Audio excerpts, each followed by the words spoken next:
भाई नमस्कार। आज हम लोग 11th की हिंदी का तीसरा चैप्टर आंखों देखा गदर का पार्ट 2 देखने वाले हैं। पार्ट 1 में आपने क्वेश्चन नंबर 1 से लेकर 5 तक देखा था, ठीक है। तो आज हम शुरुआत करते हैं छठा सवाल से, सीधे बढ़ते हैं अपने सवाल की ओर। ध्यान से लिखते जाइएगा और बढ़िया से समझते जाइएगा, ठीक है। आपको दिखाता हूँ छठा सवाल। प्रश्न आपसे कहता है, बाई साहब ने सरदार से क्या कहा। यानी बाई साहब का मतलब है वही झांसी की रानी लक्ष्मीबाई। बाई साहब के कहने का सरदार पर क्या असर पड़ा। बाकी देखिए सवाल ये कहता है, आपसे आंसर लिखिएगा। लक्ष्मीबाई ने झांसी पर आए संकट के समय पेशवा से सहयोग की अपेक्षा में हो रहे विलंब को देखते हुए अपने सभी सरदारों को इकट्ठा किया और अपने ओजपूर्ण संबोधन से लक्ष्मीबाई ने सरदारों में जोश भर दिया। रानी ने सरदारों को संबोधित करते हुए कहा कि झांसी कभी भी किसी, अब देखिए नीचे लिखा हुआ आपको दिखा रहे हैं, कभी भी किसी, यहाँ तक आपको बताए थे ना, किधर गया, कभी भी किसी के भरोसे नहीं रही है। इसने हमेशा अपनी लड़ाई खुद लड़ी है, अतः हमें किसी की ओर प्रतीक्षा नहीं करनी चाहिए। बाई साहब ने कहने पर बाई साहब के सभी सरदार सैनिक अंग्रेजों के विरुद्ध मोर्चाबंदी में जी जान से जुट गए। इस तरह से आप आंसर लिख दीजिएगा। बाकी एक बार और मैं आपको सवाल दिखा देता हूँ और आंसर भी एक बार समझा देता हूँ, ठीक है। ये छठा सवाल था। कहते कि लक्ष्मीबाई ने सरदारों से क्या कहा, बाई साहब के कहने के सरदारों पर क्या प्रभाव पड़ा। गुरुजी प्रभाव तो ऐसा पड़ा कि सब रण में सीधे कूद गया ना, पूरा युद्ध करने के लिए। बाकी देखिए आंसर में आपने लिखा कि लक्ष्मीबाई ने झांसी पर आए संकट के समय पेशवा से सहयोग की अपेक्षा में हो रहे विलंब के देखते हुए उन्होंने अपने सरदारों को बुलाता है और उन सबको संबोधित करते हुए कहता है कि झांसी कभी किसी के मदद का मोहताज नहीं रहा है। इसलिए क्या करना है, हम सबको खुद लड़ना है, अपने हिस्से की लड़ाई खुद लड़ना है और हमें आगे बढ़ना है और अपनी झांसी को बचाना है। इस तरह से जो संबोधन किया ना, सारे सरदार पूरे अंग्रेजों के खिलाफ हो गए और अंग्रेजों के विरुद्ध मोर्चाबंदी में जी जान लगाकर जुट गए। इस तरह से इस सवाल के आंसर आपने लिखे हैं। बाकी सवाल देख लीजिए एक बार और, ये सवाल है आपका और इस तरह से आंसर रहने वाला है, ठीक है। बढ़िया से लिख लीजिए, एक अच्छा सा फायर कॉपी बनाइए और नीचे मेंशन जरूर कीजिएगा। सातवां सवाल मैं आपको दिखाता हूँ। सातवां सवाल हाँ विजिबल हो चुका है, देख लीजिए।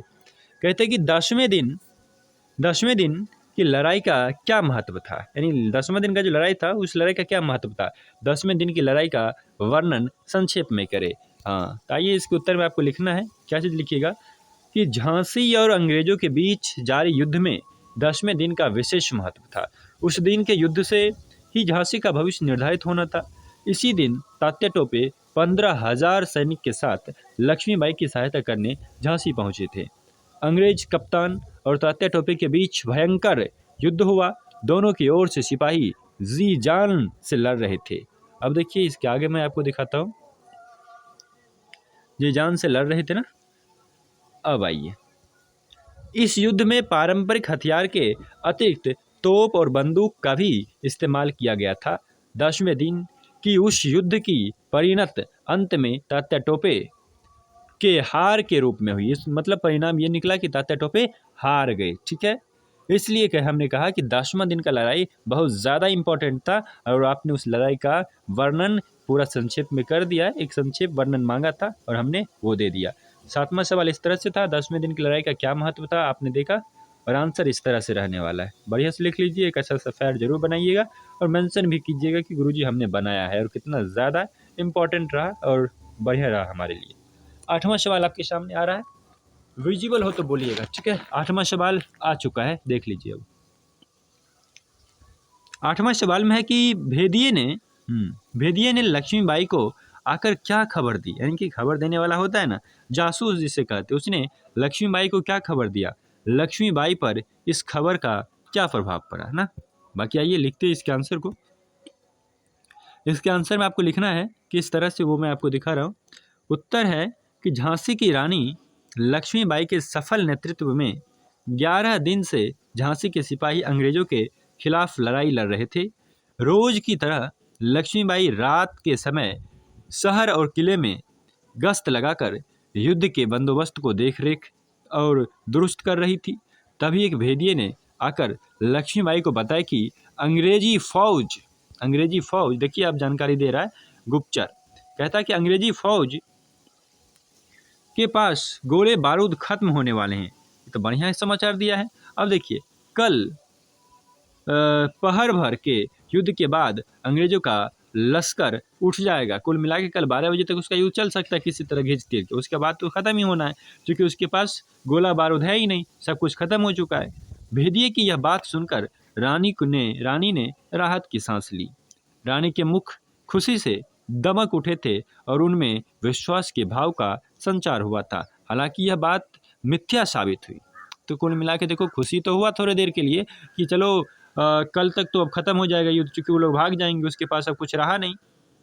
लेकिन भाई साहब, ये खुशी कुछ देर ही टिक सकी, क्योंकि बाद में पता चला कि भेदिया ने गलत खबर दिया था। कुल मिला के फॉल्स न्यूज़ था ना, ऐसा नहीं होना चाहिए, सही न्यूज़ को पता करना चाहिए था। अब देखिए ना, जो भी न्यूज़ दिया वो गलत साबित हो गया। तो बाकी आपका ये सवाल है, 8वां सवाल यहाँ से शुरू होता है, यहाँ से, और उत्तर आपने यहाँ से लिखने का काम किया है। ठीक है, आप सवाल देख लीजिए, आंसर देख लीजिए, बढ़िया से कॉपी में लिख लीजिए। ठीक, आपको यहाँ तक लिखना है, 1 मिनट, हाँ यहाँ तक, ये कंप्लीट आंसर रहने वाला है। अब 9वां सवाल मैं आपको दिखाने का काम कर रहा हूँ। 9वां सवाल आपके सामने आ रहा है, 1 मिनट भाई, आ चुका है, हाँ ठीक है। 9वां सवाल आप देखिए क्या कहते हैं। विलायती बहादुर कौन था ना, विलायती बहादुर की चर्चा इस चैप्टर में हुई है, वो कौन था? पाठ में वर्णित उसकी भूमिका का वर्णन करें, पाठ में उसकी क्या भूमिका है वो बताएं, और विलायती बहादुर था कौन वो भी बताना है आपको। बाकी इसके आंसर में आपको लिखना है इस तरह से, देख लीजिए।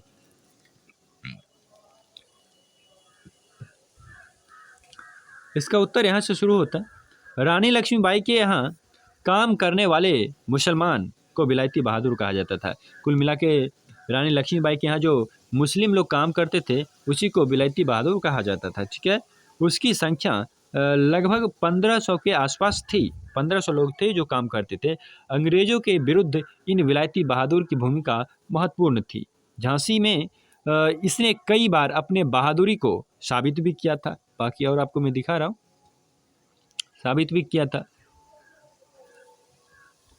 जब जब झांसी पर विपत्ति अथवा संकट के बादल छाए, तब तब इन विलायती बहादुरों ने अपनी जान की बाजी लगाकर अंग्रेजों को धूल चटाया था।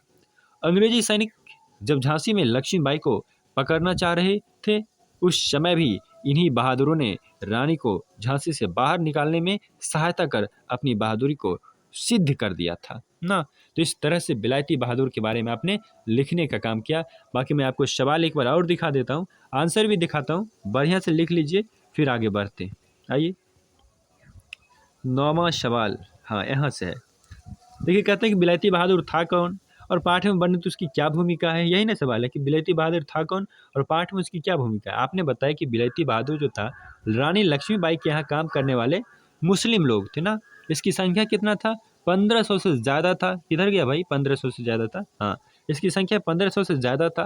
और ये लोग वहाँ काम करते थे, बहादुर भी थे, और उसकी भूमिका को आपने नीचे मेंशन किया है। बाकी देख लीजिए बढ़िया से, विलायती बहादुर के बारे में कहानी कंप्लीट प्रश्न का आंसर रहने वाला है। बढ़िया से लिख लीजिए, देख लीजिए, फिर बढ़ते हैं आगे। ये था आपका 9वां सवाल। अब 10वां सवाल आपके सामने आएगा। कितना बड़ा है थोड़ा चेक कर लेते हैं। 10वां सवाल फिर आपको आज कराएंगे। भाई ज़्यादा बड़ा लग रहा है और वीडियो का टाइम चेक करते। रुक जाओ रुक जाओ रुक जाओ बंधु, वरना टाइम हो चुका है अब। ठीक है, और आज हम ना शुरू कर पाएंगे ना ख़त्म कर पाएंगे। इससे बेहतर है कि 9 तक हमने आज किया है। क्वेश्चन नंबर कहाँ से? 6 से ना, 6 से 9 तक हमने आज कर लिया है। बाकी इस चैप्टर का 9 से आगे का प्रश्न जो है पार्ट 3 में आपको देखने को मिलेगा। ठीक है, इस वीडियो का पार्ट 3 भी बहुत जल्द आने वाला है, बढ़िया से देख लीजिएगा। अच्छा, अब तक का जो भी हमने कराया उसका फैर बना लीजिएगा जरूर। ठीक है, एक अच्छा सा फैर बना लीजिए। फिर पार्ट 3 आने वाला है जिसमें आपको प्रश्न संख्या 10 से आगे देखने को मिलेगा। तो ठीक है, आज के लिए इतना ही भाई, चलता हूँ। Thank you very much, have a nice day to everyone, thank you.